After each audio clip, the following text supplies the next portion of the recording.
Bom, para responder a pergunta que deu título a esse vídeo, eu poderia recorrer a um monte de citações de teóricos da literatura. E até vou fazer isso um pouquinho no final, bem pouquinho. Mas eu acho que talvez seja mais interessante contar para vocês quais foram as consequências, os benefícios, os desdobramentos da literatura para minha vida, né? Então eu comecei a ler muito cedo, eu tive avó leitora, pais leitores, tias leitores, e eu sempre tive bastante estímulo nesse aspecto. Logo cedo ganhei livro de contos de fadas, li muito gibi, tanto da Mônica quanto da Disney, né? Mas foi lá pelo quinto ano, que na minha época era a sexta série, né? Tinha uns 10 anos, que eu de fato encontrei o livro chave, né? Eu sempre falo para todo mundo que tem um livro que faz com que o bichinho da literatura te morda e a partir dali você quer continuar lendo. E eu me lembro que era um livrinho chamado Tão Perto do Céu. É um livro que eu nunca mais achei. Por favor, se você algum dia achar, mande para mim, vou ficar muito feliz, porque foi o meu portal para literatura esse livro, né? Um livro adotado na escola, né? Então nem sempre os livros que a escola adota são equivocados ou chatos ou problemáticos para as crianças. E a partir desse livro, de fato, eu não parei mais de ler. Eu cheguei ao ápice, assim, no Mackenzie, quando eu tava no colégio, porque depois de ler todos os livros legais que tinha na biblioteca do colégio, eu fui encaminhada pra biblioteca grande e eu praticamente tinha um bibliotecário só pra mim, assim, porque ele ficava vendo quais eram os livros adequados pra minha idade e quais não eram, né? E eu consumia ali um monte de estante por pura intuição, né? Eu era mais retraída, não ficava perguntando pros professores os livros. Eu chegava lá, olhava pra cara do livro e escolhia. A literatura pra mim foi um caminho de prazer, né? Eu li Jane Austen, Brontë, Victor Hugo, Alexandre Dumas, muita gente, muito cedo na minha vida. E sem saber que os caras eram importantes, que eram clássicos e etc. Eu gostava de livro velho com capa dura. Eu chegava na biblioteca, se estivesse cheirando mofo, aquele livro carcomido, às vezes com aquele português que o F é PH ainda, nossa, pra mim era agora. Eu pegava esse livro e ia ler, né? E passei por um monte de livro legal, mais contemporâneo. Eu lembro que eu li As Brumas de Avalon no primeiro colegial, foi uma descoberta em vários aspectos pra mim. Adorava a história do Rei Arthur e tal, enfim. Mas, falando dos benefícios da literatura e por que ler ficção, né? Por que ler literatura? O primeiro benefício óbvio é que você acaba escrevendo e se expressando muito melhor, né? Então, que os meus alunos não me ouçam, né? Mas eu nunca gostei de gramática. Pra mim, aquela coisa fria, seca de regras não era legal, não fazia sentido, né? Eu não estava interessado naquilo. Mas eu lia muito, então eu ia muito bem de redação, ia muito bem de literatura, mais ou menos de gramática, ficava lá na média 7,5, 8, para passar de ano mesmo. Mas se você lê e lê com atenção, que é a close reading que eu tento ensinar para os meus alunos na escola, você para prestar atenção na ortografia das palavras, em como o autor desenvolve as frases, como ele constrói os parágrafos, e isso vai te influenciar. Quando você for escrever um texto, você vai ter mais repertório, né? Então, a pessoa que lê muito, obviamente, ela tem muito mais vocabulário, ela não só escreve melhor, como ela fala melhor. Então, do ponto de vista prático, a literatura é fundamental se você quer ser uma pessoa que é ouvida. A gente fala que pessoas que têm domínio de discurso, elas têm um poder a mais, né? A pessoa que escreve bem, ela tem na caneta ali uma arma, ela sabe como colocar as ideias dela. E a pessoa que não tem essa habilidade, além de tudo, é menos crítica e facilmente manipulada. Então, a literatura te favorece um uso melhor da linguagem, né? A literatura também me ajudou a analisar melhor a natureza humana, a nossa condição, como eu me sentia como ser humano e como as pessoas se sentiam, né? Então, quando você lê uma história e você se identifica com o personagem de alguma forma e você observa ali como é que ele vivenciou aquelas experiências que podem ser ficcionais e isso não empobrece em nada, aliás, só enriquece, né? Porque passou pela imaginação de alguém aquela vida, aquela história, aquele protagonista, aquelas saídas para circunstâncias e conflitos. Então, tudo aquilo é muito pensado, muito articulado do ponto de vista da humanidade do autor.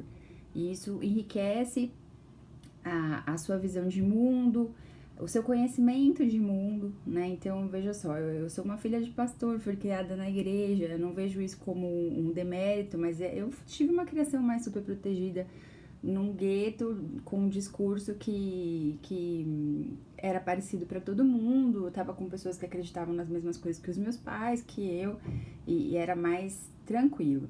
Né? Quando eu fiquei mais velha e fui para o mundo, eu conheci outros contextos e outras dificuldades e outras complexidades. E a literatura, ela foi me ajudando a compor essas informações que eu não tinha da minha experiência prática. Então, a literatura ajuda o jovem, o adolescente, a criança também a amadurecer de uma forma mais segura, que ela não precisa ir lá bater cara no mundo para descobrir que, por exemplo, existem pessoas ruins, né? Que as pessoas tendem a ser desonestas quando elas se sentem ameaçadas, que as pessoas são egoístas, que as pessoas têm uma natureza que complica as suas relações com outras pessoas, né? Então, eu não fui tão inocente para a vida adulta, também porque eu tinha literatura. A literatura me deu essas referências de identificação, então eu sempre fui uma criança meio complicada, né? Hoje em dia, convivendo com meu marido, que é bem mais tranquilo, eu percebo que eu tenho um pensamento acelerado e questões, às vezes, que ficam muito amplificadas por conta dos meus questionamentos, então eu tinha dificuldade em encontrar pessoas no meu rol que fossem parecidas comigo. Isso me fez me sentir um ET muitas vezes, e aí me sentia sozinha. E quando eu fui pra literatura, eu comecei a ver personagens tão complicados quanto eu, que tinham questionamentos existenciais, às vezes mais profundos, mais intensos do que os meus. E aí eu me senti acompanhada e compreendida e fazendo parte aí de uma natureza humana, né? A literatura também me deu a possibilidade de sonhar com coisas maiores e melhores. E eu acho que isso é um antídoto para a mediocridade dos nossos dias, né? Então, quando você vai para a literatura e conhece heróis que têm valentia, que têm honra, que têm dignidade, personagens mulheres que são corajosas, que se colocam no mundo, que lutam contra os desafios da vida de uma forma valente, e você vê que isso é possível, você começa a sonhar com uma realidade melhor. Embora a gente saiba que nesse mundo nada vai ser ideal e que aqui nem é o nosso lugar definitivo, mas você começa a se colocar no mundo de uma forma mais responsável, mais consciente e mais, assim, batalhadora mesmo, por uma condição melhor para você e para o outro. A literatura também me deu isso. A literatura me fez vencer uma coisa que eu chamo preguiça intelectual do meio cristão, de hoje, né? Então a gente sabe que os cristãos, eles foram top de linha nas artes, na literatura, na música, na filosofia, na teologia, em outras áreas de conhecimento aí por muito tempo. E de repente agora a gente não tem nenhum expoente na arte, nenhum expoente na literatura. A galera ficou tão preguiçosa que acha que um escritor cristão ele tem que escrever sobre a vida de Cristo, né? E eu costumo brincar com os meus alunos que já foram escritos 4 livros fabulosos sobre Jesus e a gente não precisa de mais nenhum, que são os 4 evangelhos, né? Então, o cristão, ele perdeu essa habilidade de ser antena do mundo, né? Como diz o Ezra Pound lá. Ele perdeu essa possibilidade de fazer leituras do mundo do seu ponto de vista, de valores, né? De moral, de concepção. E parou de escrever coisa boa, parou de pintar quadros, parou de fazer música relevante. A gente se fechou num gueto. E a gente justifica essa apatia artística, intelectual, literária, com o fato de que a gente é cristão, a gente tem nosso mundo, a gente tem que ler a Bíblia, a gente tem que se preparar para ir pro céu.